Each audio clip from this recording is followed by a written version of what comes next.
প্রিয় শিক্ষার্থীরা, তোমরা কেমন আছো? নিশ্চয়ই ভালো আছো, তাই না? শেখ দি আব্দুল্লাহ মোল্লা স্কুল অ্যান্ড কলেজের অনলাইন ক্লাসের পক্ষ থেকে তোমাদের স্বাগতম। তো আজকে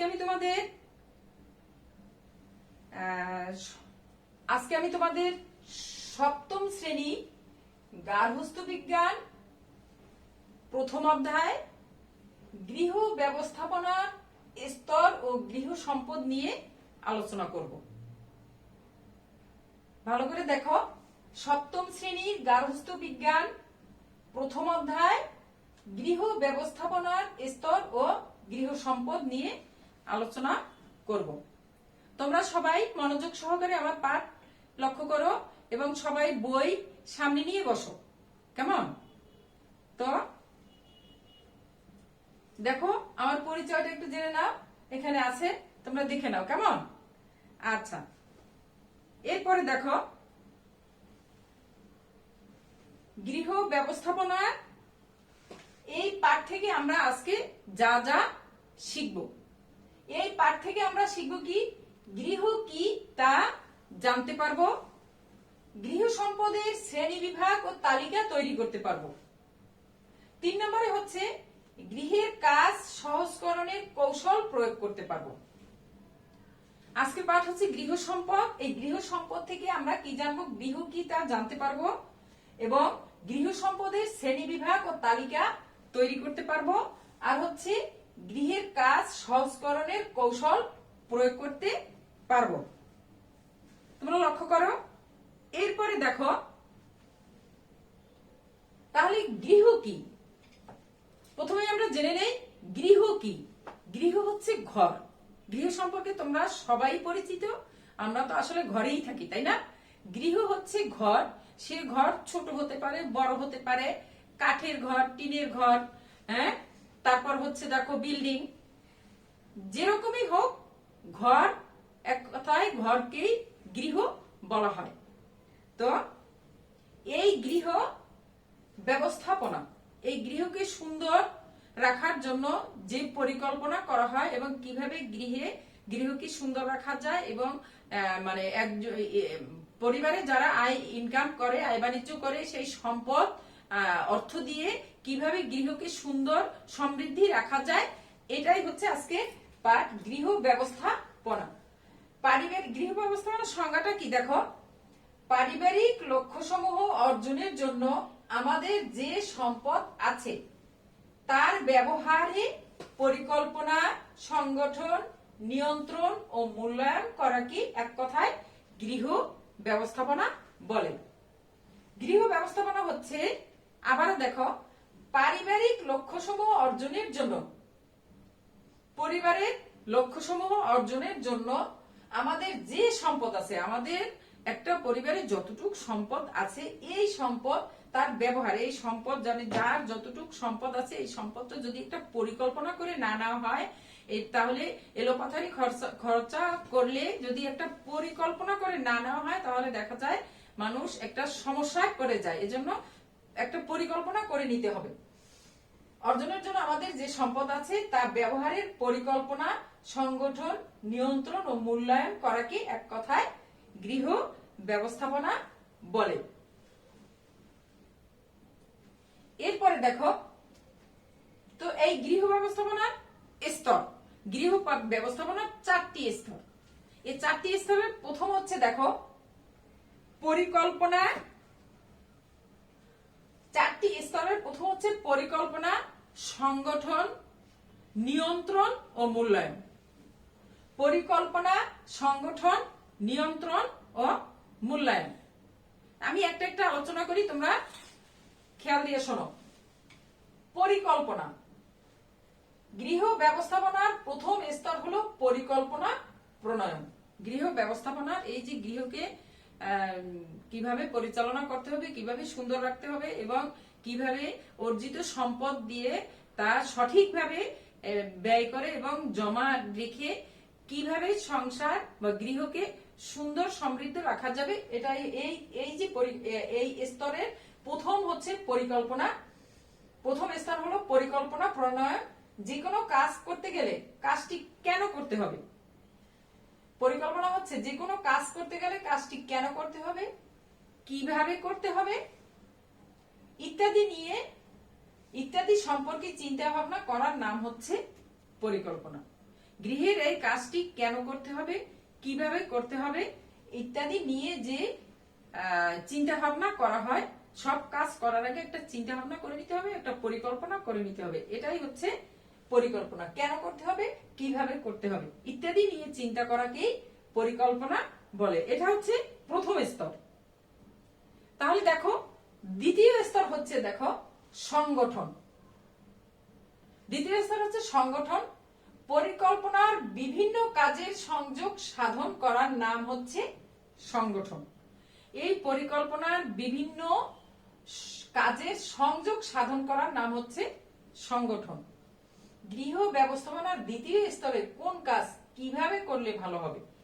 দ্বিতীয় স্তরে এই যে কাজ, কোন কাজ কিভাবে করলে ভালো হবে, কোথায় করা হবে, কেন করা হবে, কে বা কারা করবে, কোন কাজ করবে, এই নিয়ে যে আলোচনা, এটাই হচ্ছে আলোচনা করা হয়, একেই বলা হয় সংগঠন।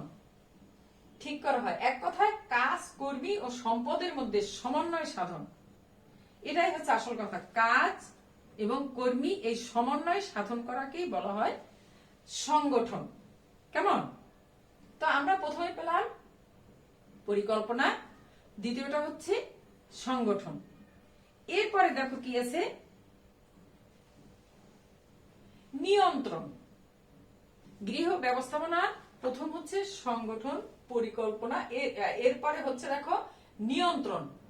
গৃহীত পরিকল্পনাকে বাস্তবে রূপ দেওয়া ও সংগঠনের বিভিন্ন ধারাকে কার্যকর করে তোলাকে নিয়ন্ত্রণ বলে। গৃহীত যে পরিকল্পনাটা যে করা হয়েছে সংসারকে, এই গৃহকে সুন্দর রাখার জন্য যে পরিকল্পনা, এর তৃতীয় পরিকল্পনাটা হচ্ছে গৃহ পরিকল্পনাকে বাস্তবে রূপ দেওয়া ও সংগঠনের বিভিন্ন ধারাকে কার্যকর করে তোলাকে নিয়ন্ত্রণ বলে। এই স্তরটি সবচেয়ে গুরুত্বপূর্ণ। এই যে চারটা স্তরের মধ্যে এই স্তরটা কিন্তু সবচেয়ে গুরুত্বপূর্ণ। পরিকল্পনা যতই ভালো হোক, তা যদি বাস্তবায়ন না করা হয়, পরিকল্পনা করা হলো, এটা যদি যতই ভালো হোক, তা যদি বাস্তবায়ন করা না হয়, তাহলে তো পরিকল্পনা রয়ে গেল, এ তো কোনো কাজে লাগলো না। এর জন্য সব পরিকল্পনা যতই ভালো হোক, তা যদি বাস্তবায়ন করা না হয়, কাজে না লাগানো হয়, তাহলে কিন্তু কখনোই লক্ষ্য অর্জন সম্ভব হয় না। এই হচ্ছে 3 নাম্বার। চতুর্থ নাম্বার হচ্ছে দেখো মূল্যায়ন। গৃহ ব্যবস্থাপনার সর্বশেষ স্তরের নাম হচ্ছে মূল্যায়ন। তাহলে প্রথমটা হচ্ছে কি, সংগঠন, পরিকল্পনা, সংগঠন, নিয়ন্ত্রণ ও মূল্যায়ন। এখন এই যে কাজগুলি করা হয়েছে, এটা মূল্যায়ন, সব শেষ হচ্ছে মূল্যায়ন। মূল্যায়নটা কিভাবে করা হবে, সঠিকভাবে মূল্যায়ন করতে হবে। এর ফলাফল মানে যে কয়টা কাজ করা হয়েছে, এটা সঠিকভাবে সর্বশেষ স্তরের নাম হচ্ছে মূল্যায়ন। সঠিকভাবে করা হলো কিনা কাজগুলি, এগুলি পর্যবেক্ষণ করা এবং দেখা, বা সঠিকভাবে হয়েছে কিনা এটা দেখা কি বলা হয় মূল্যায়ন। আচ্ছা, তাহলে দেখো আমরা পেলাম গৃহ কি এবং গৃহ ব্যবস্থাপনা কি। গৃহ ব্যবস্থাপনার স্তর পেলাম কয়টা, 4টা। প্রথম হচ্ছে কি, পরিকল্পনা, সংগঠন, নিয়ন্ত্রণ ও মূল্যায়ন। এরপরে যাব আমরা দেখো, তাহলে এখন গৃহকে পরিচালনা, পরিকল্পনা সবকিছু করার জন্য মেইন হচ্ছে সম্পদ। সম্পদ থাকলেই, সম্পদ দিয়াই তো গৃহকে কিভাবে কি, আগে সম্পদ কার কতটুক সম্পদ আছে, কতটুক আয় কত, এই হিসাব করে ব্যয় কতটুক জমা রাখতে হবে এবং কতটুক ব্যয় করতে হবে, এই সব কিছু পরিকল্পনা করতে হবে। এর হচ্ছে কি, এখন সম্পদে আমরা আসব। তাহলে গৃহ সম্পদ কি, প্রথমে দেখো গৃহ সম্পদ কি। পরিবারের লক্ষ্য অর্জনের জন্য বিভিন্ন ধরনের সম্পদ ব্যবহার করা হয়। এই পরিবারের লক্ষ্য অর্জনের জন্য বিভিন্ন ধরনের সম্পদ, পরিবারে যা কিছু আছে এগুলি হচ্ছে গৃহ সম্পদ। যা কিছুই আছে, এই যে পরিবারে ব্যবহার্য জিনিস, যেমন আসবাবপত্র, টিভি, তারপরে রান্নার কাজে ব্যবহার করা বা যাবতীয় যা কিছু আছে, এগুলি হচ্ছে গৃহ সম্পদ। এই গৃহ পরিবারের লক্ষ্য অর্জনের জন্য বিভিন্ন ধরনের সম্পদ ব্যবহার করা হয়। আমাদের লক্ষ্যগুলো অর্জন করার জন্য বিভিন্ন রকম কাজ করতে হয়। লক্ষ্যগুলো অর্জন করার জন্য, পরিবারকে সুষ্ঠু এবং ভালো রাখার জন্য বিভিন্ন ধরনের কাজ করতে হয়। এই কাজগুলো সম্পাদন করার জন্য কতগুলি জিনিসের উপর নির্ভর করতে হয়। এই কাজগুলি, পরিবারের কাজগুলি সম্পাদন করার জন্য কতগুলি জিনিসের উপর আমাদের নির্ভর করতে হয়। পরিবারে প্রত্যেকটা সম্পদের উপর আমরা কিন্তু নির্ভরশীল, নির্ভর করে আমাদের। যেমন ধরো তোমরা যে পড়ালেখা করো সেখানে কি কি দরকার, বই পত্র, তারপরে আসবাবপত্র, এই টেবিল দরকার, চেয়ার দরকার, রান্নার কাজে ব্যবহার। এই যে পরবর্তী ক্লাসে, পরবর্তী অধ্যায়গুলিতে আমরা এগুলি আসবো। গৃহ সম্পদ রান্নার কাজে ব্যবহার করা হয়, কি কি ব্যবহার করা হয়। তারপরে এই যে তোমরা বিনোদনের জন্য টিভি, হ্যাঁ, এই সবকিছুই কিন্তু গৃহ সম্পদ। সম্পাদন করার জন্য কতগুলি জিনিসের উপর আমাদের নির্ভর করতে হয়, এগুলি হচ্ছে সম্পদ। কেমন? তাহলে গৃহ সম্পদ কি আমরা জানতে পারলাম। এরপরে দেখো গৃহ সম্পদের বৈশিষ্ট্য। এখন গৃহ সম্পদের বৈশিষ্ট্যগুলি কি দেখো। 1 নম্বর হচ্ছে সম্পদের উপযোগিতা, সম্পদের সীমাবদ্ধতা, সম্পদের ব্যবহার পরস্পর সম্পর্কযুক্ত, সকল সম্পদই ক্ষমতাধীন। সম্পদের উপযোগিতা থাকতে হবে, হ্যাঁ, কম বেশি উপযোগিতা রয়েছে, অর্থাৎ সম্পদের প্রয়োজন মেটানোর ক্ষমতা আছে। তবে সম্পদ ভেদে এর তারতম্য দেখা যায়। সম্পদের কিন্তু প্রয়োজন মেটানোর ক্ষমতা আছে, কিন্তু সম্পদ ভেদে এর তারতম্য দেখা যায়। এরপর হচ্ছে দেখো সম্পদের সীমাবদ্ধতা। সম্পদের সীমাবদ্ধতা দেখো, সম্পদের একটি মৌলিক বৈশিষ্ট্য হলো সকল সম্পদই সীমিত। সকল সম্পদই সীমিত। যেমন একটি পরিবারে সীমিত আয় থাকে, এই আয় দিয়া, সীমিত আয় দিয়ে কিভাবে ব্যয় করা হবে এবং কতটুকু ব্যয় করলে কতটুকু জমা থাকবে, এ নিয়ে একটা চিন্তা ভাবনা করে সীমাবদ্ধতার মধ্যে সম্পদ ব্যয় করতে হবে। এরপর সম্পদের ব্যবহার পরস্পর সম্পর্কযুক্ত। 3 নম্বর হচ্ছে একটি নির্দিষ্ট লক্ষ্য অর্জনের জন্য বিভিন্ন সম্পদ একত্রে প্রয়োগ করা হয়। এরপরে দেখো সকল সম্পদই ক্ষমতাধীন। সকল সম্পদের আরেকটি বৈশিষ্ট্য হলো সকল সম্পদই ক্ষমতাধীন। এই হচ্ছে সম্পদের বৈশিষ্ট্য। 1 নম্বরে হচ্ছে সম্পদের উপযোগিতা, 2 নম্বরে দেখো সম্পদের সীমাবদ্ধতা, 3 নম্বরে হচ্ছে সম্পদের ব্যবহার পরস্পর সম্পর্কযুক্ত, 4 দেখো সকল সম্পদই ক্ষমতাধীন। এই গেল। তাহলে আজকে আমরা দেখো কি কি শিখলাম।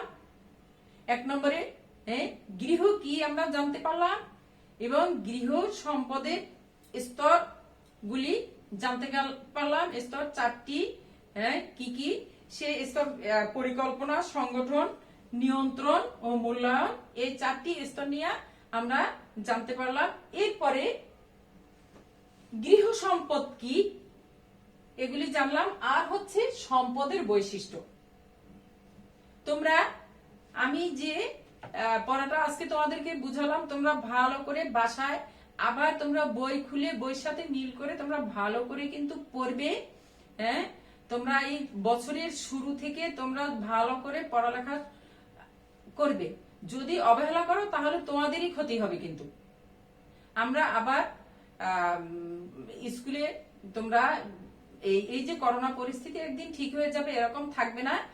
আমরা আবার স্কুলমুখী হব, স্কুলে যাব, তোমরা স্কুলে আসবে। আমরা আবার তোমাদের ক্লাসে তোমাদের সাথে দেখা হবে। এরপর তোমরা এই অনলাইনে আমরা যে ক্লাসগুলি নিচ্ছি, এই ক্লাসগুলি তোমরা সবাই প্রত্যেকে মনোযোগ সহকারে শুনবে, কেমন? হ্যাঁ, এরপরে দেখো আমি আজকে পাঠ থেকে তোমাদের বাড়ির কাজ দিচ্ছি। গৃহ সম্পদ কি এবং গৃহ সম্পদের বৈশিষ্ট্য খুব সুন্দর করে মুখস্থ করে খাতায় লিখে ফেলবে। তোমরা স্বাস্থ্যবিধি মেনে চলবে, হ্যাঁ, কারণে অকারণে বাহিরে ঘোরাফেরা করবে না, পড়ালেখা করবে। তোমরা ভালো থাকো, সুস্থ থাকো। আজ আর নয়, ধন্যবাদ। কেমন?